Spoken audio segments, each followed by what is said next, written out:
The little girl was ridiculed at school for not having a dad on Father's Day, until the millionaire CEO sat next to her and changed everything.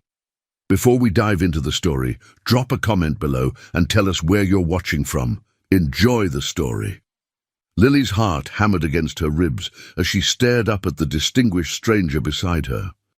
His expensive cologne mixed with the gymnasium's stale air, creating an intoxicating scent of power and mystery. His manicured hands spoke of wealth beyond anything she'd ever known, and the way he carried himself commanded respect from everyone in the room. "Go ahead, sweetheart," he whispered encouragingly, his voice warm like hot chocolate on a winter morning. "Tell them about me." Every eye in the room watched as Lily struggled to find words. Madison's smug expression had vanished, replaced by confusion and a jealousy so obvious it made other parents shift uncomfortably. The banker's daughter had never encountered someone who could so effortlessly steal her spotlight. This is... Lily's voice trembled like autumn leaves in the wind. "I'm Robert," the man said smoothly, standing with the fluid grace of someone accustomed to boardrooms and power lunches. He extended his hand to Principal Henderson with the confidence of a man who had never been refused anything. "Robert Sterling, I apologize profusely for my tardiness. The quarterly board meeting ran considerably longer than anticipated." He pulled out a business card that made the principal's eyes widen in recognition. The embossed logo caught the gymnasium lights, and Lily could see other parents leaning forward, trying to get a glimpse of the name that had just silenced the entire room. Sterling Industries, one of the largest corporations in the state.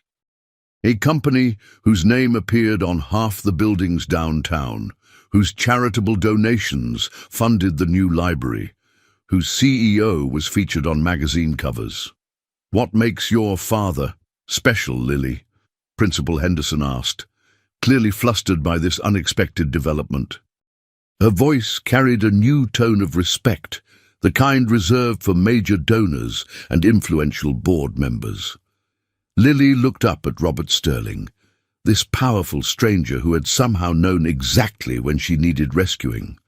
His eyes held a gentleness that seemed at odds with his commanding presence, and when he smiled at her, she felt something she'd never experienced before, the warmth of paternal protection. He came when I needed him most," she whispered, her voice carrying across the now silent gymnasium with startling clarity. The audience erupted in polite applause, but Lily barely heard it. Her mind raced with questions that seemed too large for her 8-year-old brain to contain. Who was this man? Why had he helped her? And why did something deep in her chest feel like it was awakening for the first time, a feeling she would later recognize as hope? After the ceremony, as families filtered out in clusters of laughter and conversation, Robert knelt to Lily's eye level. Up close, she could see tiny lines around his eyes that spoke of both laughter and worry, and a small scar on his chin that made him seem more human, less intimidating. "I have something for you," he said, pulling a small wrapped box from his jacket. The wrapping paper was silver with tiny stars, and the ribbon was tied with the kind of perfection that suggested it had been done by professionals. Inside was a delicate silver bracelet with a single charm, a tiny star that caught the light and seemed to wink at her. "Every little girl deserves to feel special," he said gently, his voice carrying the weight of absolute sincerity. "Especially brave ones who face difficult situations with such grace." Lily's fingers trembled as she touched the bracelet. No one had ever given her jewelry before. In fact, no one had ever given her anything this beautiful, this expensive, this obviously chosen with care and thought. "But why?" she whispered, the question carrying all the confusion and wonder of a child who had never known such kindness from a stranger. Robert's eyes seemed to carry a deep sadness, like someone remembering a profound loss. "Because sometimes, when we help others, We help ourselves too, and because every child deserves to know they matter. Dean, before Lily could ask what he meant, her mother appeared, face flushed with panic and embarrassment, her waitress uniform still bearing the scent of coffee and fried food. "Lily, there you are! I'm so sorry I'm late. The diner was absolutely crazy busy today, and Mrs. Patterson called in sick, so I had to cover the whole lunch rush by myself, and—" She stopped short, seeing Robert Sterling rising to his full height, and something passed between the two adults that Lily couldn't understand. Her mother's face went pale as fresh snow, and Robert's jaw tightened almost imperceptibly, like a man seeing a ghost from his past. "We need to talk," he said quietly to her mother, his voice carrying undertones that made Lily's stomach flutter with nervous anticipation. But what secrets were they hiding? And why did her mother look like she'd seen someone who was supposed to be dead? Maria Martinez clutched her waitress apron like a shield as she faced Robert Sterling in the empty school hallway. The fluorescent lights hummed overhead, casting harsh shadows that made the moment feel surreal and charged with electricity. 8 years had passed since she'd last seen him, but those piercing brown eyes were exactly the same. The eyes that had once promised her the world, then disappeared without a trace, leaving her pregnant and alone. "You can't be here," she whispered, glancing around to make sure they were alone. Her voice carried the desperation of a woman whose carefully constructed world was suddenly crumbling. "Not after all this time. Not now." "She's my daughter, isn't she?" Robert's voice was steady, but Lily could see the storm brewing beneath the surface, like thunder building behind distant clouds. "Look at her, Maria. She has my eyes, my stubborn chin. How could you not tell me?" Lily pressed herself against the wall around the corner, her heart pounding so loud she was sure they could hear it echoing down the hallway. The silver bracelet felt heavy on her wrist now, loaded with implications she didn't understand, but somehow felt in her bones. "No," Maria said firmly, but her voice cracked slightly. "You lost that right when you vanished, when you chose your precious company over us, when you decided that your reputation was more important than love." "I didn't know." Robert's composure cracked slightly, revealing the raw pain beneath his polished exterior. "If I had known you were pregnant, if I had known about Lily, you would have what? Married the poor waitress? Disrupted your perfect corporate image? Introduced your board of directors to your pregnant girlfriend from the wrong side of town?" Maria's voice trembled with 8 years of suppressed anger and pain, each word sharp as broken glass. "I called you, Robert. I left 17 messages. Your secretary told me you were unavailable for personal matters, and that I should cease any further contact attempts." Robert's face crumpled like a man receiving news of a devastating loss. "I never got those messages. I swear to you, Maria, if I had known, God, if I had only known." "It doesn't matter now. Lily doesn't know, and she never will. She's been through enough rejection and abandonment for one lifetime." Lily's world tilted on its axis, the hallway seeming to spin around her, this powerful, kind stranger who had rescued her from humiliation. Was her father?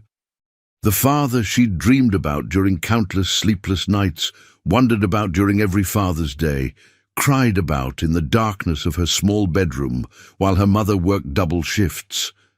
"Look at her," Robert pleaded, his voice breaking with emotion. "Look at what I saw in there. She's being bullied, humiliated. She sits alone while other children celebrate with their fathers. You're working yourself to death at that diner. And for what? Pride. Don't you dare judge how I've raised her," Maria snapped, her eyes flashing with the fierce protectiveness of a mother bear. "I've done the best I could with what I had. I've kept her fed, clothed, loved. I've worked 3 jobs to make sure she has a roof over her head and books to read. Don't you dare suggest that wasn't enough. I know you have, but I can do better for both of you now. I want to give her everything she deserves, the best schools, opportunities, a future without limits. I want to be the father I should have been from the beginning, No. Maria's voice was final, carrying the weight of years of hurt and self-protection. We don't need your guilt money. We don't need you sweeping in here like some white knight trying to fix what you broke. This isn't about guilt. It's about giving my daughter the life she deserves. It's about being responsible for my actions, even if I didn't know the consequences at the time. My daughter. The words echoed in Lily's mind as she slipped away on trembling legs, tears streaming down her face. Everything she thought she knew about her life was a lie.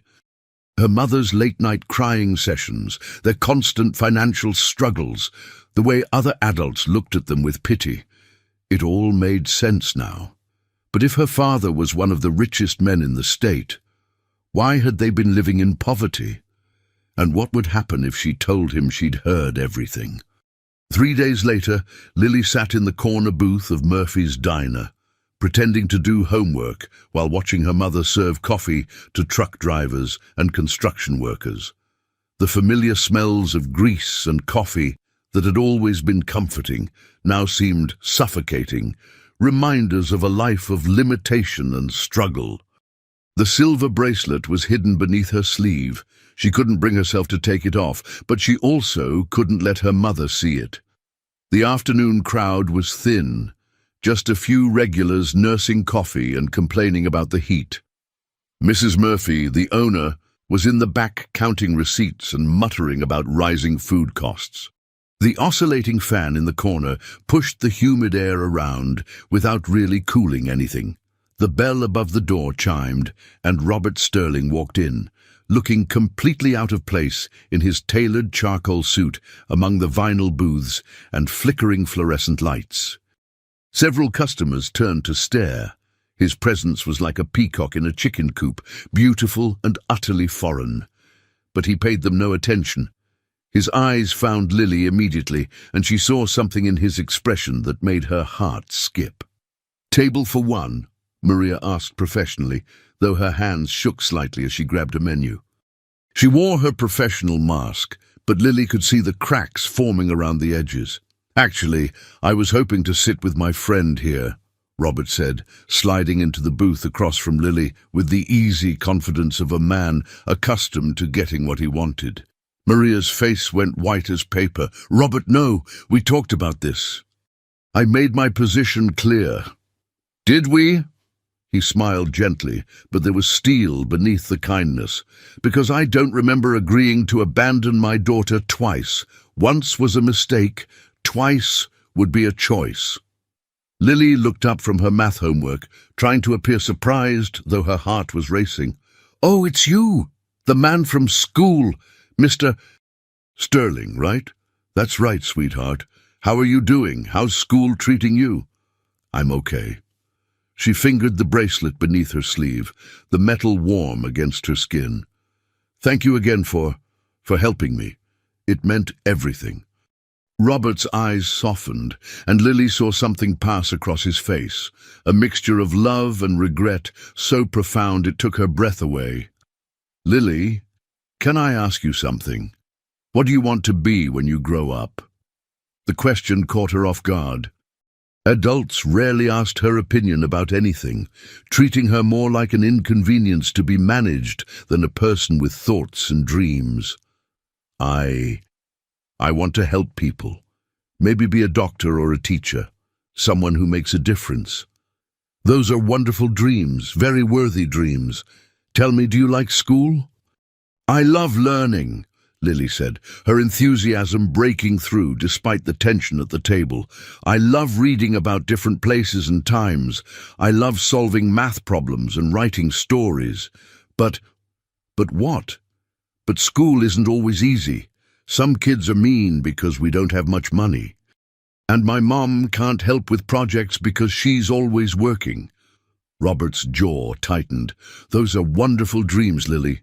Very expensive dreams, though, especially the medical school part."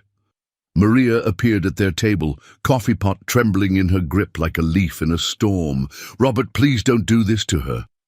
Don't fill her head with impossible dreams." "Do what? Talk to her. Get to know her. Express interest in her future." His voice remained calm, but there was steel beneath it. "She's 8 years old, Maria. 8. And she's brilliant. I can see it in her eyes, in the way she talks about learning. She deserves every opportunity to reach her potential. We're fine on our own. We've managed this long." "Are you?" Robert pulled out his phone and showed them a news article with a headline that made Maria's face go ashen. "Downtown Revitalization Project displaces local businesses. This neighborhood is being rezoned for development. The diner's lease won't be renewed next month. Where will you go? What will you do? How will you afford Lily's education?" Maria sank into the booth beside Lily, the weight of their precarious situation suddenly crushing down on her like a collapsed building. I didn't know. Mrs. Murphy didn't tell us. Mrs. Murphy. "Let me help," Robert said quietly, reaching across the table. "Not as charity, as—" He couldn't say the word father. Not yet, not with so much unresolved between them. But Lily heard it anyway, felt it in the air like electricity before a storm. "There's a catch, isn't there?" Maria asked, her voice heavy with the cynicism of someone who had learned that nothing good came without a price. "There always is, with men like you." Robert was quiet for a long moment, studying his hands. When he looked up, his expression was troubled. "There's something you both need to know. Something that makes this situation more complicated than you realize." He reached into his jacket and pulled out a legal document, thick and official-looking. "I'm getting divorced, Maria. It's been in the works for months. But there's a custody battle involved. For a son I've barely been able to see because of my ex-wife's manipulation and legal maneuvering."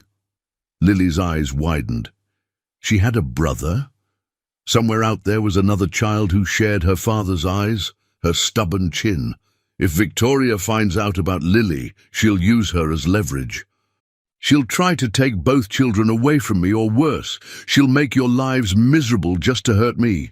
Victoria Sterling doesn't fight fair, and she has resources most people can't imagine."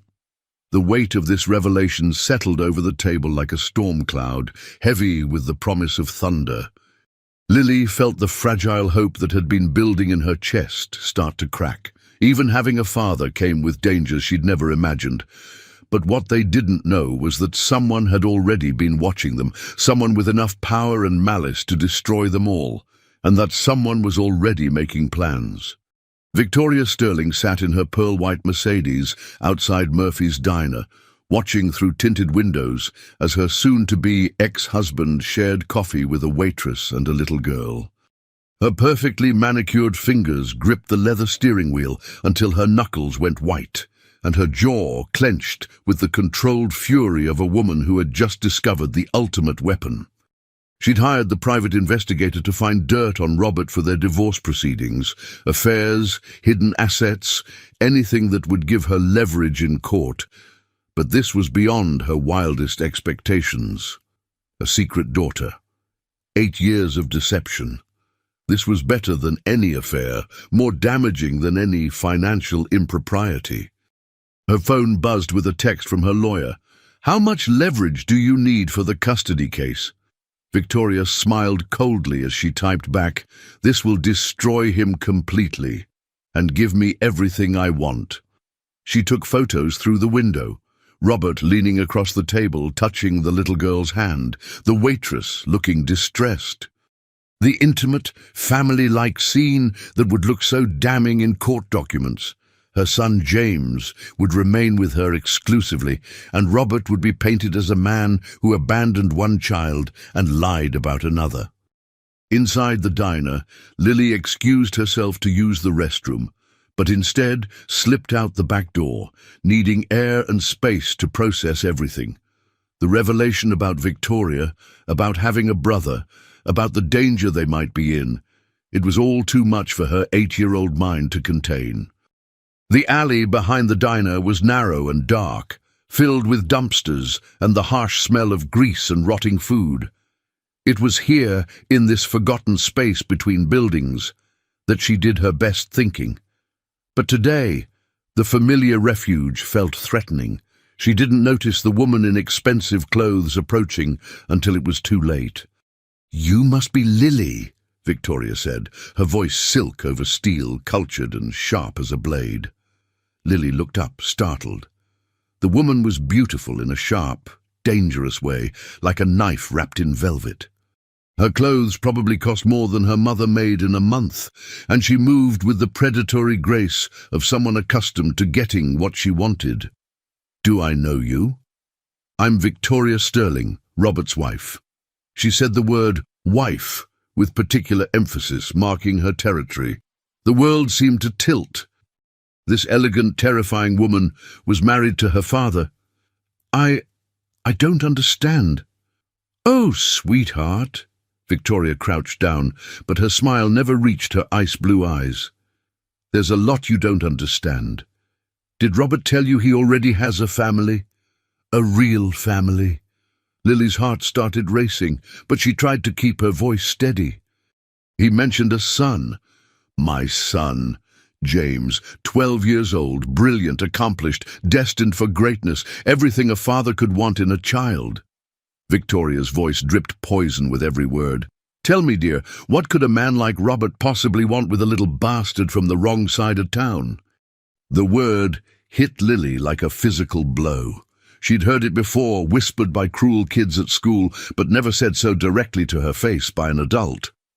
"Unless," Victoria pretended to think, tapping one manicured finger against her lips, "unless he's just playing games. Men like Robert, they collect things, trophies. Little broken birds they can fix to make themselves feel important. It makes them feel powerful, swooping in to save the day." "That's not true," Lily whispered, but doubt was already creeping in like fog through cracks in a wall. "Isn't it? Think about it, darling. If he really cared, where has he been for 8 years? Why did he only show up now, when it's convenient for him, when he needs to look good in court?" Victoria stood up, smoothing her designer skirt. "I'll give you some advice, little girl. Don't get attached. Men like Robert always disappoint in the end. They make promises they can't keep and abandon people when things get difficult." She started to walk away, then turned back with one final blow. "Oh, and Lily, if you think he's going to save you from your pathetic little life, think again.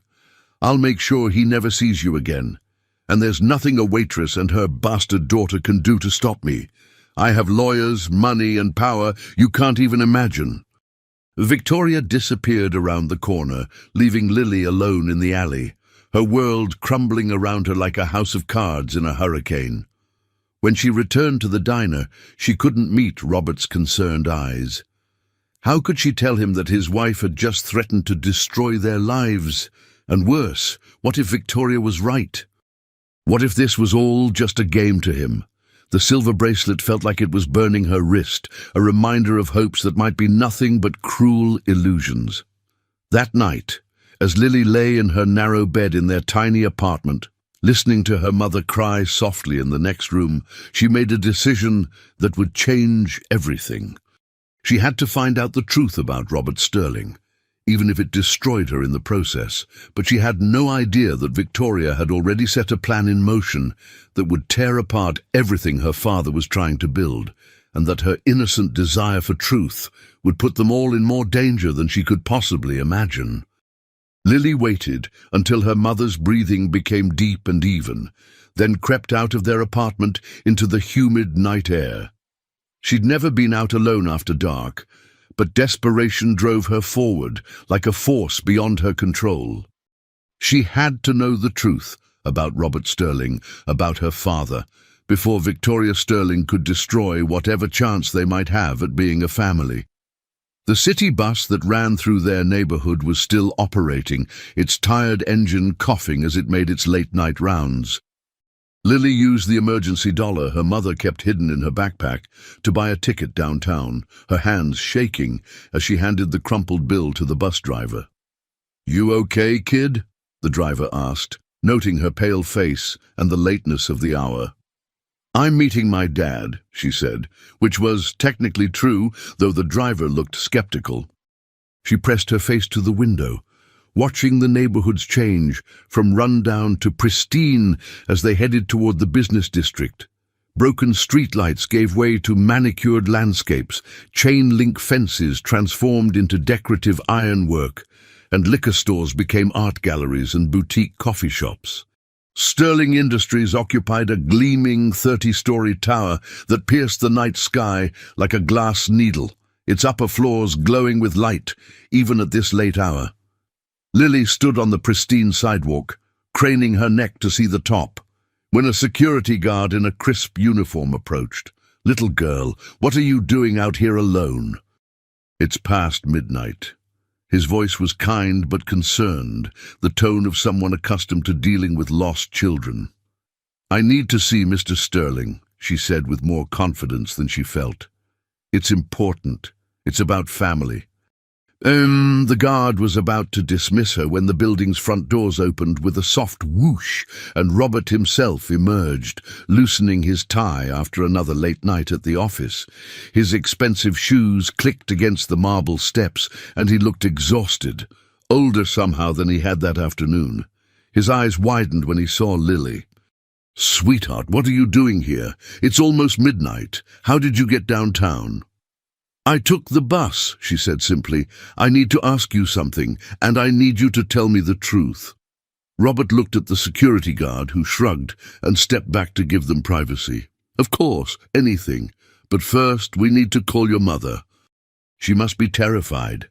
She doesn't know I'm gone. She thinks I'm asleep." Lily's voice was small but determined. "Are you really my father?"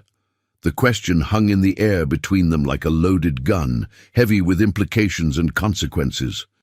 Robert's face went through a dozen emotions: surprise, pain, resignation, and finally a kind of relief that suggested he'd been waiting for this moment.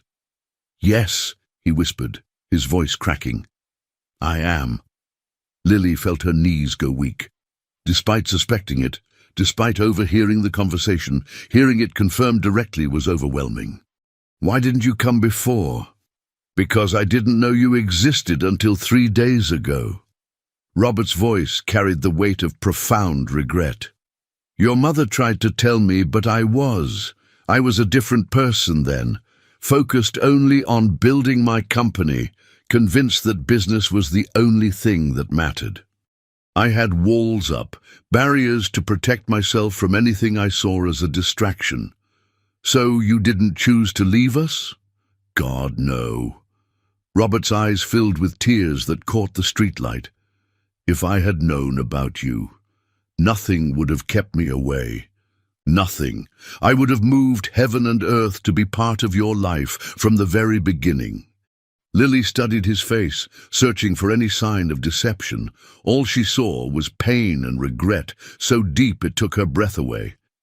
This powerful man, who commanded boardrooms and controlled millions of dollars, was crying because of her. "Your wife came to see me today," she said quietly.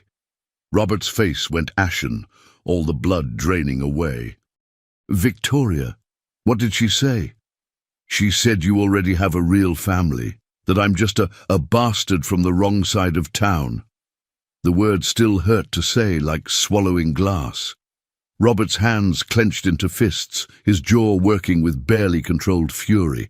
"That woman has no right to speak to you that way, no right to hurt you." "Is it true?" "About your son? Yes, I have a son, James. But Lily, listen to me." Robert knelt down and took her small hands in his large, warm ones. "James is my son, but you are my daughter. You're both my real family, just as real and just as important. The circumstances of your birth don't change that. Love doesn't recognize legal documents or marriage certificates. She said you collect broken birds to fix, that this is just a game to make you feel important. And what do you think? Do I seem like I'm trying to fix you?" Lily considered this, thinking about the gentleness in his eyes, the way he'd sat beside her in that gymnasium without being asked, the bracelet he'd given her with no expectation of anything in return. "No, you seem like you're trying to love me." "Because I am, because I do." Robert's voice was fierce with emotion, like a man making a vow. "You are my daughter, Lily Martinez, and I will spend the rest of my life making up for the 8 years I missed, if you'll let me." For the first time in her life, Lily felt what it was like to have a father's love, fierce and protective and unconditional. It was like standing in sunshine after a lifetime of shadows. But even as warmth flooded through her, a chill of fear followed. "What's going to happen to us?" she whispered. "Your wife said she'd make sure you never see me again. She said she has lawyers and money and power." Robert's expression hardened, transforming him from gentle father to steel-willed businessman. "Victoria's about to learn that there are some things worth fighting for, and you, sweetheart, are worth everything I have. But what if she wins? What if she takes you away?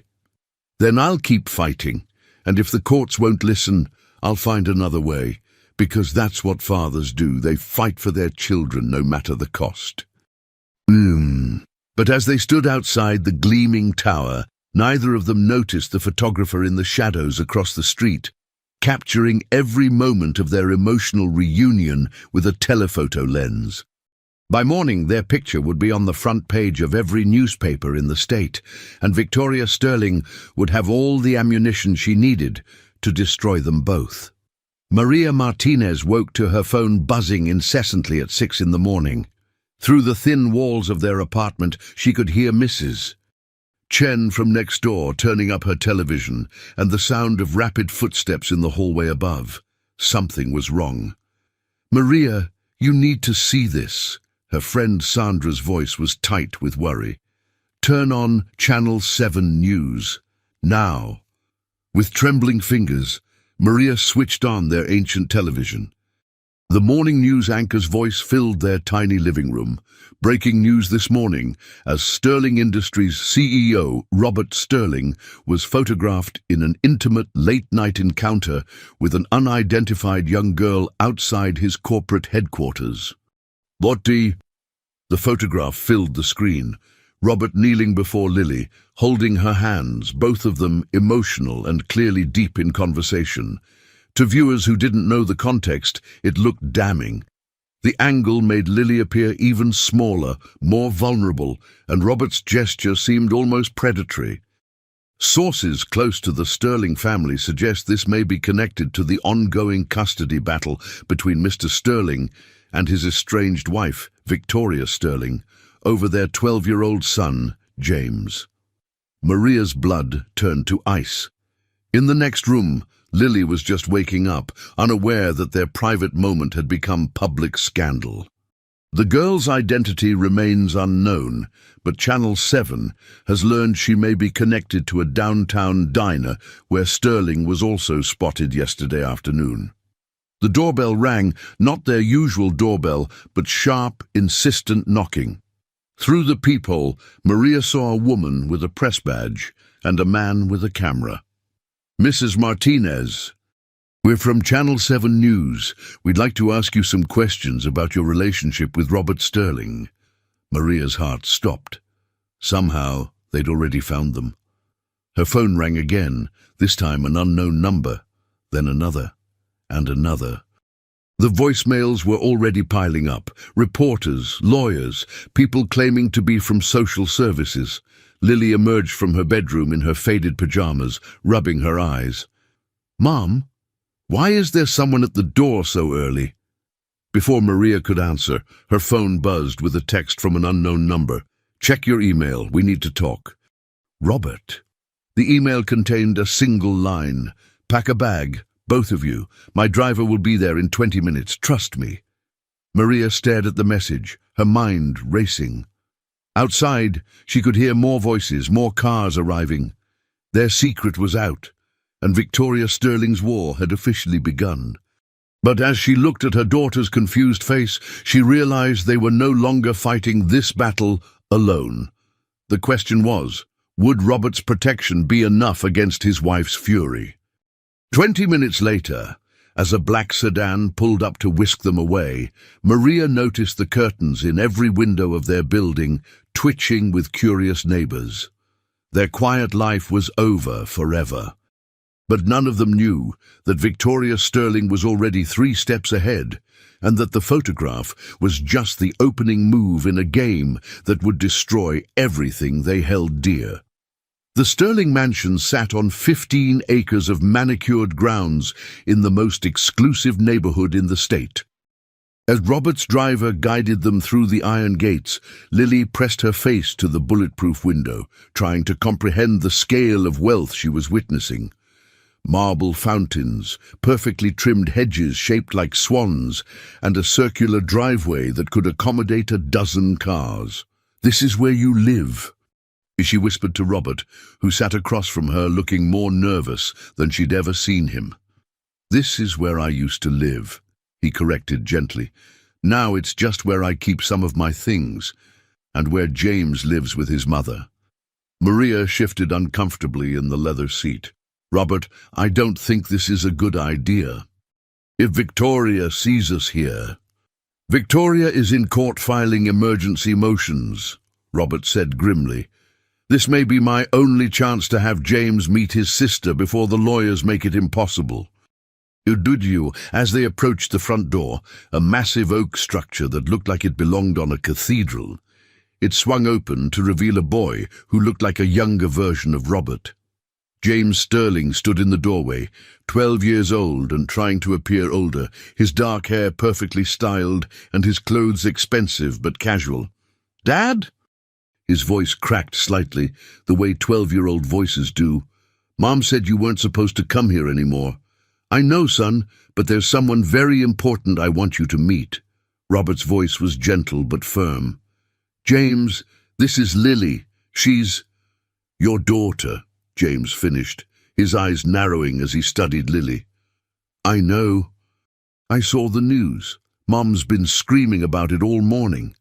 Lily felt her cheeks burn. This sophisticated boy, with his designer clothes and his casual mention of seeing her humiliation on television, made her acutely aware of her own worn sneakers and second-hand jacket. "Hello," she said quietly, her voice barely audible.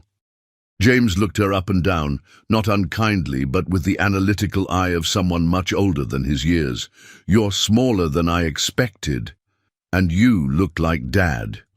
"Is that bad?" Lily asked, genuinely uncertain. "No," James said, and for the first time, his carefully constructed facade cracked slightly. "It's just weird. I've been an only child for 12 years. Now suddenly I have a sister I've never met." Robert stepped forward. "James, I know this is confusing, but Lily is your sister and she's part of our family now." "Our family?" James's voice turned bitter. "What family? You and Mom are getting divorced. Mom spends all day with lawyers planning how to destroy you, and now there's this girl who's going to change everything." Lily felt tears prick at her eyes. She'd imagined having a brother would be wonderful, but James seemed to see her as a threat, another complication in his already fractured world. "I don't want to change anything," she said softly. I just wanted to have a dad." Something in her voice seemed to reach James. His expression softened slightly, and Lily caught a glimpse of the scared 12-year-old beneath the sophisticated exterior. "It's not your fault," he said finally. "It's just everything's been falling apart for months, and now Mom's acting like you're some kind of weapon she can use against Dad." "What do you mean?" Robert's voice sharpened. James glanced around nervously. "She's been on the phone with lawyers all morning. She keeps saying things like, 'This changes everything, and now we have leverage.' She's planning something big, Dad, something that's going to hurt you." Before Robert could respond, the sound of car doors slamming echoed from the driveway. Through the floor-to-ceiling windows, they could see Victoria Sterling stepping out of a black Mercedes, flanked by 2 men in expensive suits. "She's back," James whispered, real fear creeping into his voice. "Dad, you need to go, if she finds you here with Lily." "I'm not afraid of your mother," Robert said, but his jaw was tight. "You should be," James replied. "She's been different since the divorce started, angrier, more dangerous. The front door burst open, and Victoria Sterling swept in like an avenging angel, her perfectly styled blonde hair and designer suit making her look like a warrior dressed for battle. "Get that child out of my house," she said coldly, her ice-blue eyes fixed on Lily. "And Robert, you just violated the restraining order." "Gentlemen, you're witnessing criminal trespass." One of the suited men stepped forward. "Mr. Sterling, I'm serving you with an emergency custody motion. You're forbidden from any contact with James until further notice." "You can't do this!" Robert's voice was dangerous now. "I can, and I have," Victoria smiled coldly. "And thanks to your little midnight rendezvous, I now have evidence of your questionable judgment and possible mental instability." She turned to James, her voice becoming sickeningly sweet. "Darling, go to your room. Mommy needs to talk to Daddy." But James didn't move. For the first time in months, he looked his mother directly in the eye. No. The single word hung in the air like a grenade. "What did you say?" Victoria's voice was barely controlled fury. "I said no. I want to meet my sister, and I want to hear what Dad has to say." Victoria's mask slipped for just a moment, revealing something cold and calculating beneath. "James, you don't understand what's happening here." "I understand more than you think," James said quietly, "and I understand that you're trying to use me as a weapon." The battle lines were drawn, but the war was just beginning, and Lily was about to discover that having a family meant fighting for it. The courthouse downtown was a monument to justice, all marble columns and soaring ceilings, but as Lily sat in the hard wooden chair beside her mother, it felt more like a tomb. They'd been waiting for 3 hours while lawyers in expensive suits shuffled papers and whispered among themselves like conspirators. Victoria Sterling sat across the aisle, looking like an ice queen in her pristine white suit. Her lawyer, a sharp-faced woman who reminded Lily of a shark, leaning in to whisper strategies. Every few minutes, Victoria would glance over at Lily with a smile that never reached her eyes. "All rise," the bailiff announced. The Honourable Judge Patricia Williams presiding. Judge Williams was a stern woman, in her 60s, her grey hair pulled back severely and her expression suggesting she'd seen every dirty trick lawyers could devise. She settled behind her bench and studied the documents before her.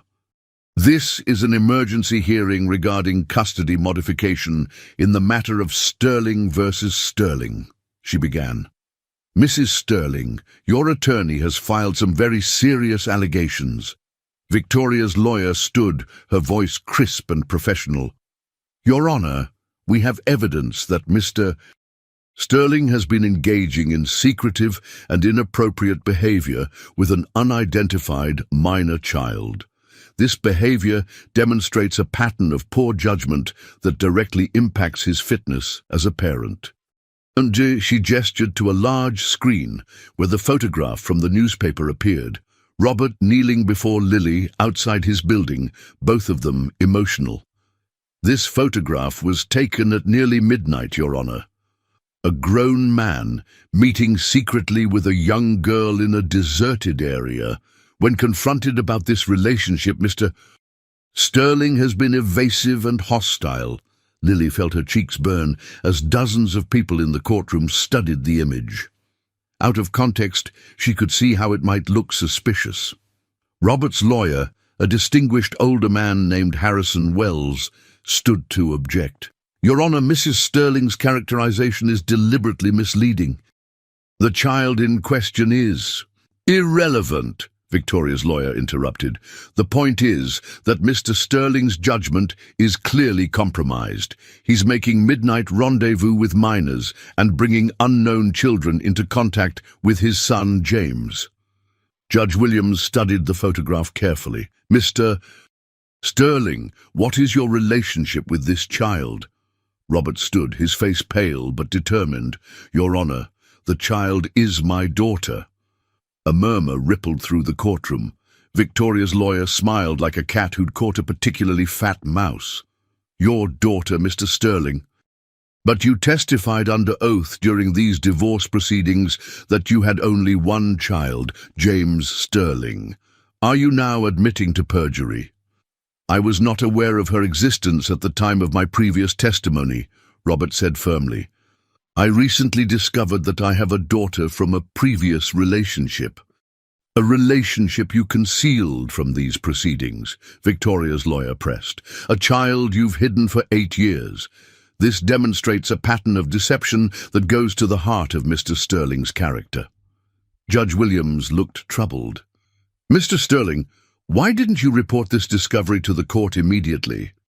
I was trying to establish a relationship with my daughter and protect her from. Robert glanced at Victoria. From potentially harmful situations. Harmful situations? Victoria's lawyer pounced. Are you suggesting that Mrs. Sterling poses a threat to children?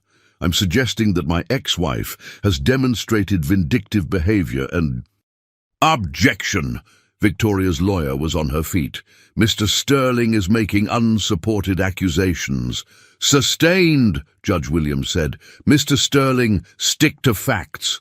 Maria squeezed Lily's hand as the legal battle raged around them. This wasn't about justice or what was best for children. This was warfare, and they were the ammunition.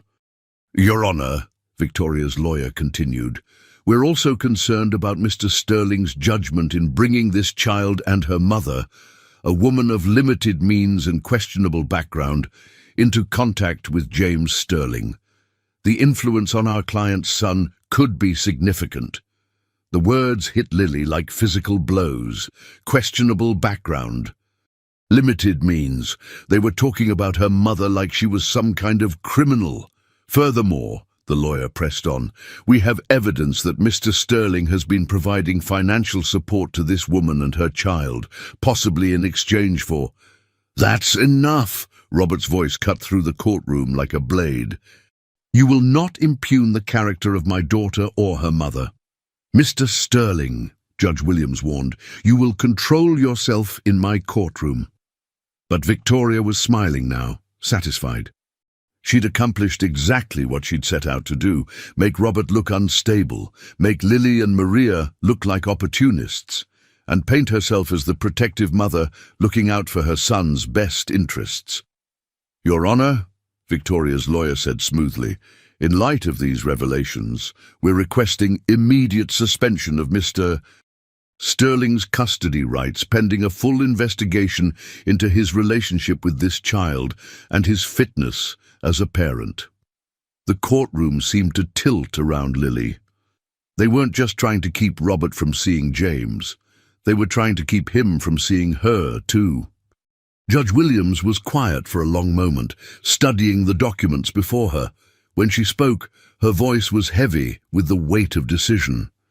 Given the serious nature of these allegations and the need to protect the welfare of all children involved, I'm ordering a temporary suspension of Mr. Sterling's custody rights pending a comprehensive investigation by Child Protective Services. Lily felt the world collapse around her. After just finding her father, was she about to lose him again? But as the gavel fell and the courtroom erupted in whispers, none of them noticed James Sterling slipping out through a side door, a determined look on his young face. The 12-year-old had a plan of his own. James Sterling had been invisible in his own house for months, a ghost moving through marble hallways while his parents destroyed each other with lawyers and accusations. But being invisible had its advantages. It meant adults didn't notice when you listened at doors, when you accessed their computers, when you discovered the secrets they thought were safely hidden.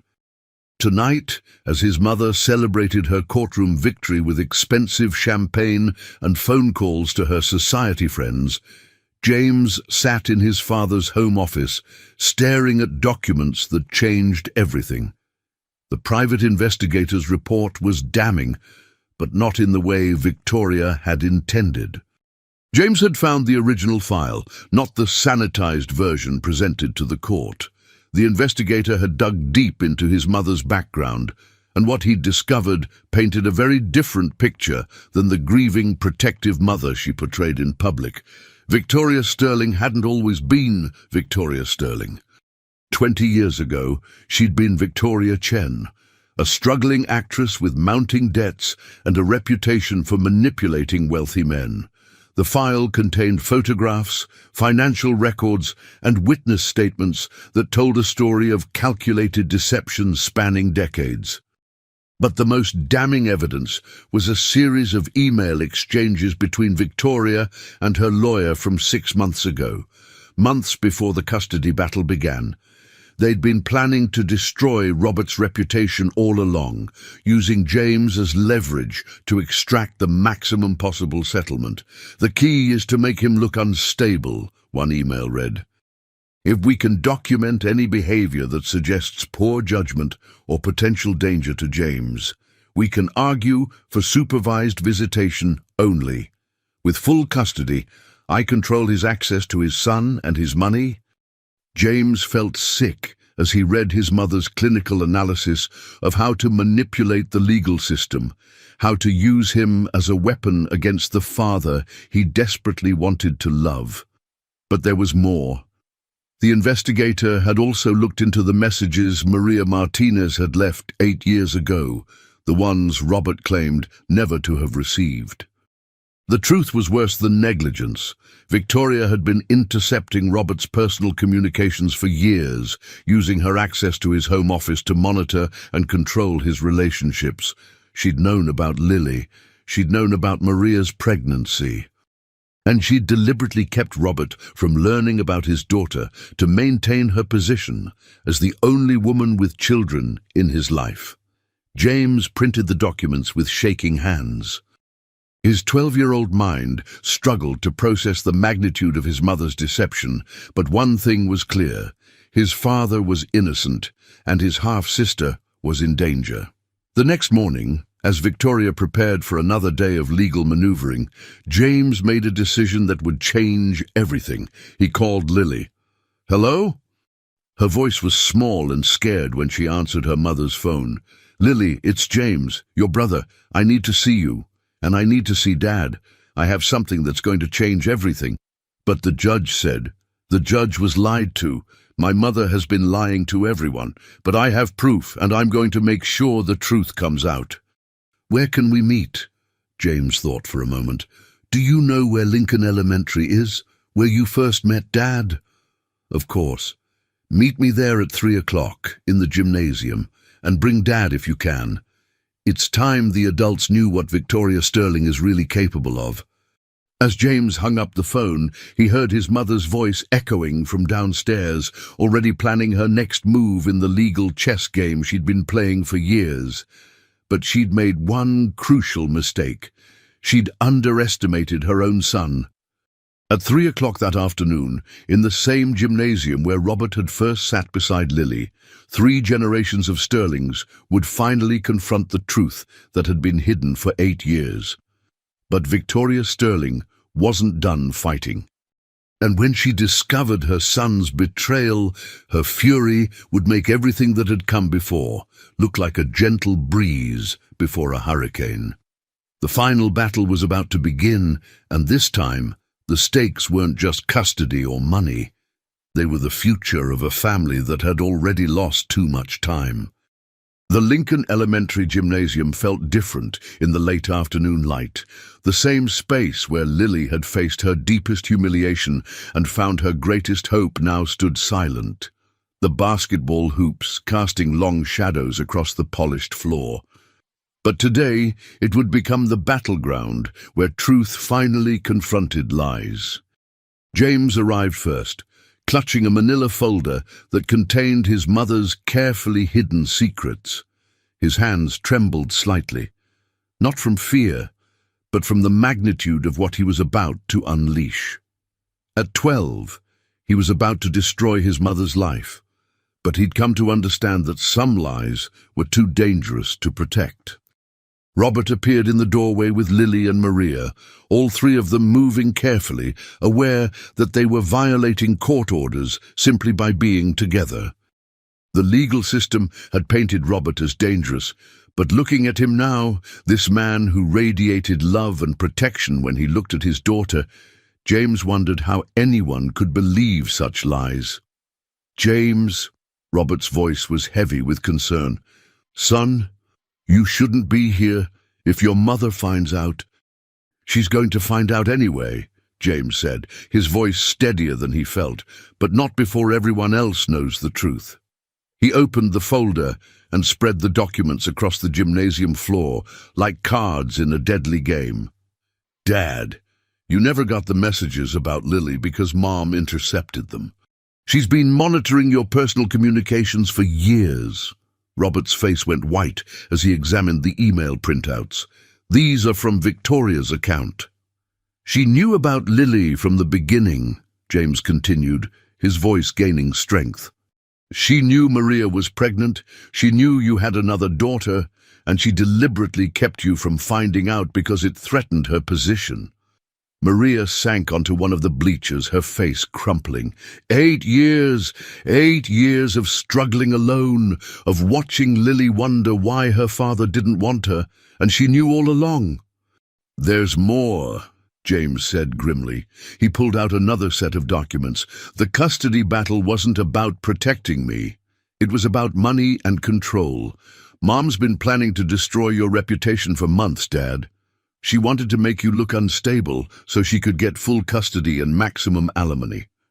Lily looked up from studying a particularly damning email exchange. "She said in court that she was protecting you from us, but she was really protecting herself from losing money." "Exactly." James's voice carried a bitterness no 12-year-old should possess. "I've been a weapon in a war I didn't even know was being fought. And when Lily appeared, Mum saw another opportunity to hurt you." Robert was quiet for a long moment, studying the documents that revealed the depth of his ex-wife's manipulation. When he finally spoke, his voice was deadly calm. "James, do you understand what you're giving me? This evidence could destroy your mother in court. She could lose everything, her reputation, her settlement, possibly even her freedom if the fraud charges stick." "I know," James said simply, "but she's been destroying our family for years, and she was going to keep destroying it until there was nothing left. She's still your mother." "No," James's voice cracked slightly. "A mother protects her children. She uses them. There's a difference." Lily stood up and walked over to her half-brother, this boy who was willing to sacrifice everything to protect a sister he'd just met. "James, if we use this evidence, what happens to you? Where will you live?" "With Dad, I hope, if he'll have me." James looked uncertain for the first time. "I know I haven't been very welcoming to you, Lily. I was scared and angry, and I took it out on you. But I want to be your brother. Your real brother." "You already are," Lily said softly, and hugged him. As the two children embraced in the middle of the gymnasium, Robert felt his phone buzzing insistently. Victoria's name appeared on the screen, and when he answered, her voice was pure venom. "I know where you are, Robert. I know James is with you. You're in violation of court orders, and I'm calling the police. Actually, Victoria, I think you should know that James has something very interesting to show the court tomorrow." There was a long pause. "What are you talking about?" "Why don't you ask him yourself? He's right here." Robert handed the phone to James, who took a deep breath before speaking to his mother for what might be the last time. "Hi, Mom. I found your files, all of them, and tomorrow I'm going to tell Judge Williams exactly what kind of person you really are." The silence on the other end of the phone was deafening. When Victoria finally spoke, her voice was no longer the controlled, cultured tone she used in public. It was raw fury, barely contained. "You have no idea what you've done, James. No idea what you've started." "Yes, I do," James replied. "I've stopped you from hurting people I love." The line went dead. As they gathered the evidence and prepared to leave, none of them noticed the black sedan that had been watching the school, or the fact that Victoria Sterling was no longer fighting just for money or custody. Now she was fighting for survival, and desperate people do desperate things. The final confrontation was less than 24 hours away, but Victoria Sterling had one last card to play, one so dangerous that it could destroy them all. The courthouse steps were packed with reporters as dawn broke over the city. Word had leaked about explosive new evidence in the Sterling custody case, and news vans lined the street like vultures waiting for a feast. But inside the imposing building, in Judge Williams' chambers, a very different scene was unfolding. Victoria Sterling sat across from her lawyer, her perfect composure finally cracking as she stared at the documents spread across the conference table. 8 years of carefully constructed lies lay exposed in black and white. The intercepted messages, the deliberate deception, the cold calculation behind every move she'd made. Mrs.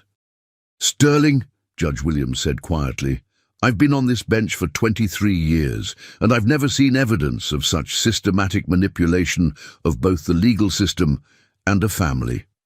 Victoria's hands trembled as she reached for her water glass. Your Honor, these documents are taken out of context. My son has been manipulated.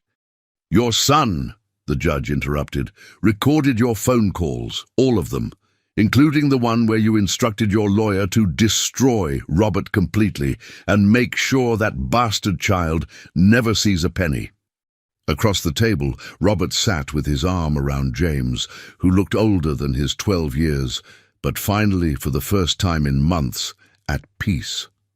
Lily held her mother's hand, both of them still processing the magnitude of Victoria's deception. The court finds, Judge Williams continued, that Mrs. Sterling has committed fraud, perjury, and deliberately interfered with Mr. Sterling's parental rights regarding his daughter. Furthermore, the evidence suggests she has been using her son as a weapon in a calculated campaign of emotional and financial manipulation. Victoria's lawyer leaned forward. Your Honor, my client has been under tremendous stress. Your client, Judge Williams cut him off, orchestrated a campaign of lies that separated a father from his daughter for 8 years and traumatized 2 children in the process. The court is not interested in excuses. James stood up, his young voice steady as he addressed the judge. Your Honor, I know she's my mother, but what she did was wrong. My sister deserved to know her father, and my father deserved to know his daughter. I don't want to live with someone who could hurt people like that. Victoria's mask finally shattered completely. James, I did everything for you. Everything I did was to protect you, to secure your future. No, Mom, James said sadly. You did it for money. You did it for control. You never asked what I wanted. You never asked if I wanted a sister, or if I wanted my dad in my life. You just decided what was best for you and called it love. The words hit Victoria like physical blows. For a moment, she looked not like the sophisticated socialite she'd cultivated, but like a broken woman who had lost everything through her own actions. Judge Williams consulted her notes. The court hereby awards full custody of James Sterling to his father, Robert Sterling. Mrs. Sterling will be allowed supervised visitation pending completion of a psychological evaluation. Furthermore, she continued, all previous restraining orders are lifted. Mr. Sterling is free to pursue a relationship with his daughter Lily Martinez without interference. And Mrs. Sterling, you should know that the District Attorney's Office will be reviewing this case for possible criminal charges. Victoria sat in stunned silence as her world collapsed around her. 8 years of planning, manipulation and lies had crumbled in a single morning, destroyed by the very son she'd claimed to be protecting. As they left the courthouse, the press rushed forward with microphones and cameras, but Robert shielded his children from the chaos, his strong arms creating a protective barrier around both Lily and James. Mr. Sterling, what's your response to the allegations? Mr. Sterling, will you be seeking damages? Mr. Sterling. How does it feel to be reunited with your daughter?" Robert paused at the bottom of the courthouse steps, his arms around both his children. When he spoke, his voice carried clearly across the crowd of reporters. "My response is simple. I've spent 8 years not knowing I had a daughter, and my daughter spent 8 years thinking her father didn't want her. No amount of money, no legal victory can give us back that time. But we have today, and we have tomorrow, and we have the rest of our lives to build the family we should have been all along." He looked down at Lily, who gazed up at him with eyes full of wonder and love. "Lily, I want you to know that every day from now on, you'll wake up knowing you have a father who loves you. And James," he turned to his son, "you'll wake up knowing you have a sister who thinks you're brave and wonderful. And a dad who's proud of the man you're becoming," Robert added, his voice thick with emotion. 6 months later, the Sterling family had found their rhythm. Robert had sold the mansion. "Too many bad memories," he said, and bought a beautiful but comfortable house where Lily could have her own room, painted purple with glow-in-the-dark stars on the ceiling. Maria had enrolled in nursing school, her tuition paid by the man who had become not just the father of her daughter, but a true friend and partner in raising her.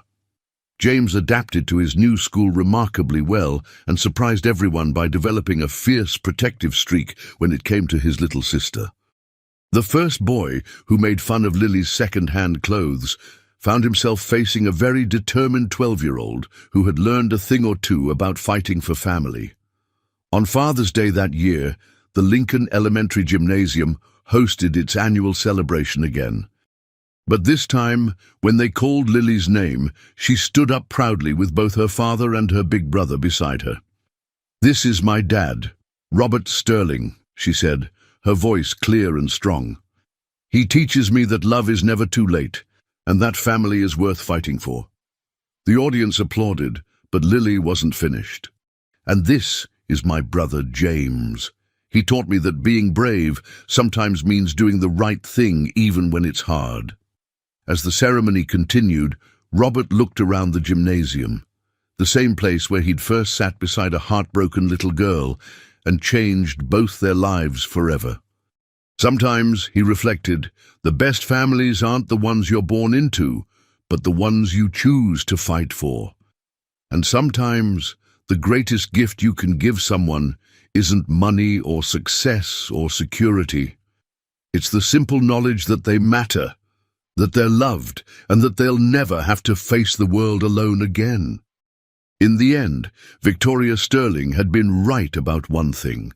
Love really was the most powerful weapon of all. She just never understood that when you use love to heal instead of hurt, to build instead of destroy, it becomes something even stronger. It becomes family.